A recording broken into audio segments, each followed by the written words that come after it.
সবাই, এটা হলো কোরআনের পাহাড়।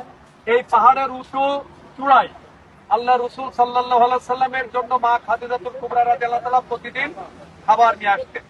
আমরা দেশের থেকে ওয়াজে শুনি না, সেই পাহাড়, এই কোরআনের পাহাড়, এই পাহাড়ের উপরের চূড়া থেকে 500 মিটার নিচেই সেই গুহার নাম হীরা গুহা।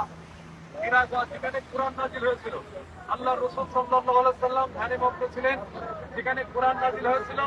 এই কোরআনের পাহাড়ে আমরা এখানে আসছি, পরিমাণ মানুষ হচ্ছে দেখেন, ওই উপরে তাকায় দেখেন, মানুষ আর মানুষ।